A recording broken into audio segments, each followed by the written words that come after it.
안녕하세요. 시장의 언어입니다.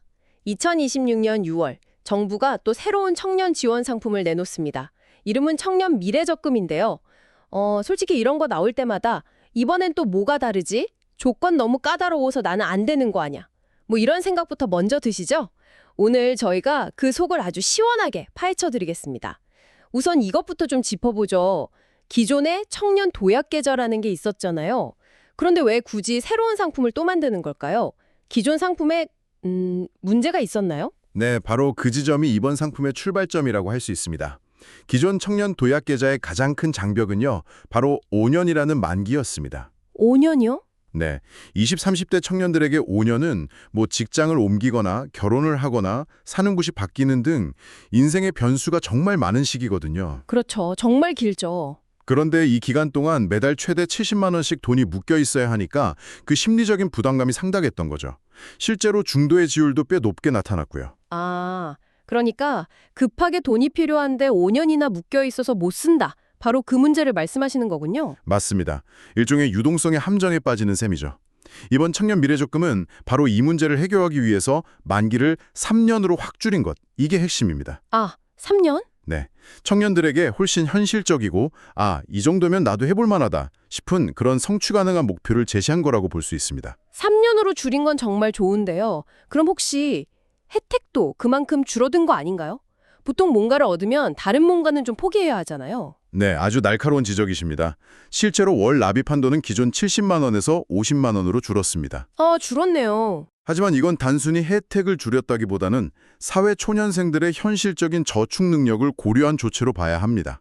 매달 70만 원이 부담스러워서 아예 가입을 포기하거나 중간에 깨는 사람들을 줄이고 50만 원이라도 꾸준히 3년을 채우게 만들려는 그런 의도죠. 그렇군요. 그리고 가장 중요한 변화는 특정 그룹에게 혜택을 집중했다는 점입니다. 특정 그룹이요? 바로 중소기업 재직자인데요. 이분들에게는 기존과는 비교할 수 없는 파격적인 혜택이 추가됐습니다.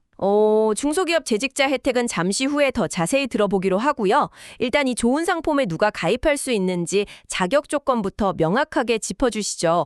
여기서부터 막히는 분들이 많을 것 같아요. 네, 두 가지 관문을 통과해야 합니다. 첫 번째는 나이와 가구 소득 기준이에요.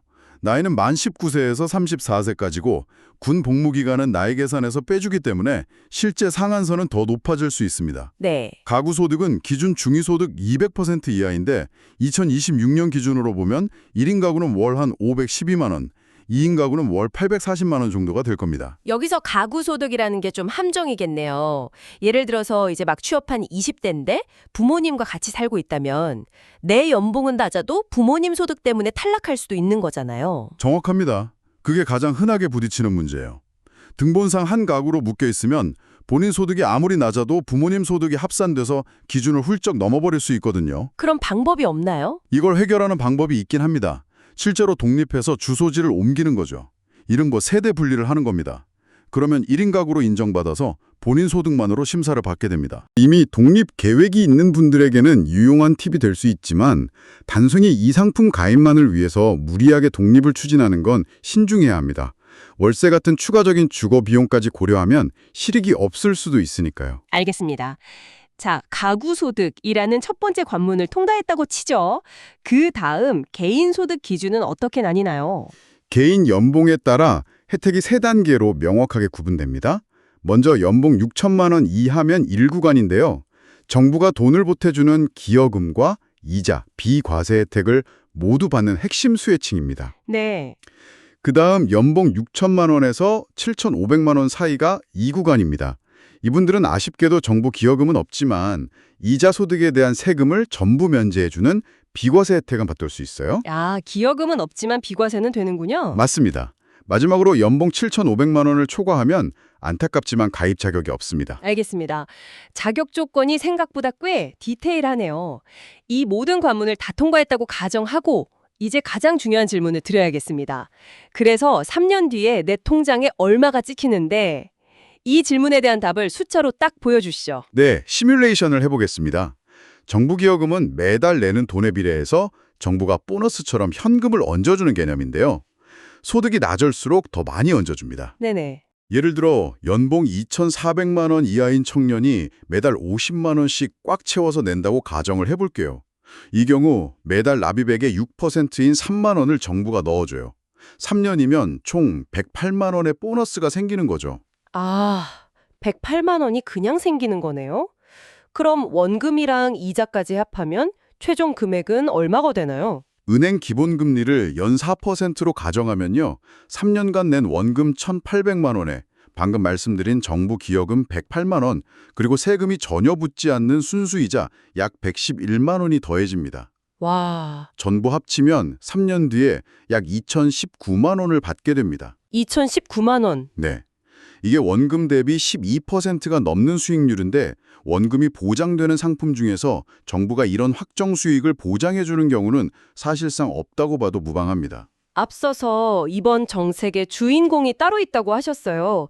바로 중소기업 재직자들인데 이분들에게는 얼마나 더 특별한 혜택이 주어지는 건가요? 이 부분이 이번 청년 미래 적금의 하이라이트라고 할 수 있습니다. 하이라이트. 네. 왜냐하면 단순히 혜택을 조금 더 주는 수준이 아니거든요.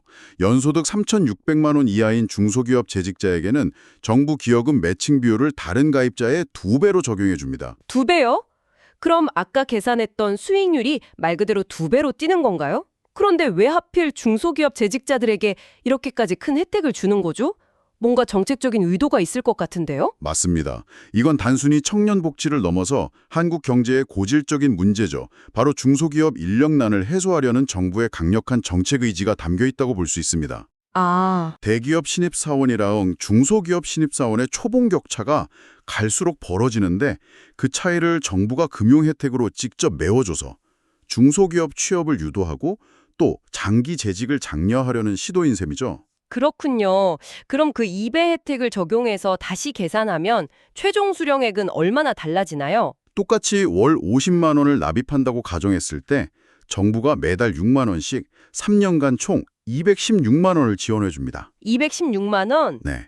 그럼 최종 수령액은 원금 1,800만 원, 정부 기여금 216만 원, 비과세 이자 약 111만 원을 더해서 약 2,127만 원이 됩니다. 와, 이 경우 원금 대비 수익률이 20%에 육박하게 되죠. 정부가 보증하는 원금 보장 상품에서 이 정도 수익률은 정말 전례가 없는 수준입니다. 혜택이 정말 상당하네요. 이제 많은 분들이 머릿속으로 계산기를 두드리고 있을 것 같아요. 특히 기존에 청년 도약 계좌에 가입했던 분들은 지금 가장 머리가 복잡할 것 같거든요. 이걸 깨고 갈아타는 게 맞을지, 그냥 유지하는 게 나을지, 해지하면 손해보는 거 아닌가요? 그 고민을 정부도 예상을 하고 아주 안전한 퇴로를 만들어줬습니다. 특별 중도 해지라는 제도를 이용하면 기존 도약 계좌를 해지하고 미래적금으로 넘어갈 때 아무런 페널티가 없습니다. 페널티가 전혀 없다고요? 네. 그동안 받았던 비과세 혜택이나 정부 기여금도 그대로 다 인정을 해줘요. 잠깐만요. 그럼 손해볼 걱정은 전혀 할 필요가 없다는 말씀이시죠?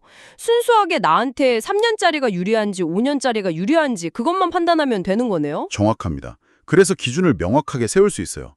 만약 본인이 중소기업 재직자 혜택 대상자라면 이건 고민할 필요 없이 무조건 갈아타는 게 이득입니다. 혜택이 2배니까요. 네, 그건 그렇겠네요. 그럼 또 3년 안에 결혼이나 전세자금처럼 목돈 쓸 일이 확실하게 정해져 있는 분, 혹은 매달 70만 원씩 내는 게 사실 좀 버거웠던 분들도 3년짜리 미래적금으로 갈아타는 게 현명한 선택입니다. 그럼 반대로 기존 계좌를 유지하는 게 더 나은 사람들도 있겠군요. 물론입니다. 만약 본인의 재무 목표가 3년 뒤 2천만 원이 아니라 5년 뒤 5천만 원이라는 더 큰 목돈 마련에 있고 매달 70만 원을 내는데 전혀 부담이 없는 분이라면 굳이 저축 규모를 줄일 필요는 없겠죠. 그렇죠. 그런 분들은 기존 도약 계좌를 끝까지 유지해서 목표 금액을 달성하는 것이 더 나은 전략일 수 있습니다. 이렇게 돈으로 딱 떨어지는 혜택 말고 혹시 우리가 놓치기 쉬운 숨겨진 장점 같은 것도 있을까요? 네, 2가지 중요한 부가 혜택이 있습니다. 첫째는 신용점수 가점이에요. 신용점수요? 네, 아직 금융거래 이력이 부족한 사회초년생들이 2년 이상 연체 없이 성실하게 적금을 납입하면 신용점수가 올라갈 수 있습니다. 이게 나중에 전세대출이나 신용대출을 받을 때 더 좋은 조건으로 이어질 수 있죠. 그건 정말 실질적인 혜택이네요. 두 번째는 뭔가요? 갑자기 급한 돈이 필요할 때를 대비한 안전장치입니다. 보통 이런 상황이면 적금 깨야 하나 고민하게 되잖아요. 그렇죠. 그럴 필요 없이 내가 낸 적금을 담보로 은행에서 대출을 받거나 서민금융진흥원을 통해 아주 낮은 금리로 소액 대출을 받을 수 있도록 연계 지원을 해줍니다.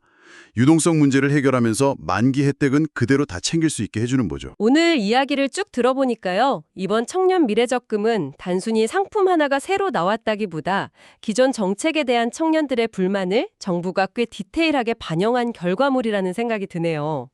5년을 3년으로 줄여서 문턱을 낮추고 중소기업 재직자라는 확실한 타겟에게 혜택을 집중하고 또 기존 가입자들의 출구까지 마련해줬으니까요. 맞습니다. 이 상품은 3년 뒤에 당신의 손에 약 2천만 원이라는 아주 의미 있는 종잣돈을 쥐어줄 겁니다. 그런데 여기서 한 걸음 더 나아가서 이런 질문을 스스로에게 던져보면 좋겠습니다. 정부의 지원이라는 안전한 울타리 안에서 성공적으로 마련한 이 종잣돈을 3년 뒤 나는 어떤 투자 전략을 통해 더 큰 자산으로 불려나갈 것인가? 이 계좌의 만기는 단순히 돈을 찾는 날이 아니라 당신의 다음 재테크 챕터를 여는 새로운 시작점이 될 수 있습니다. 지금까지 시장의 언어였습니다.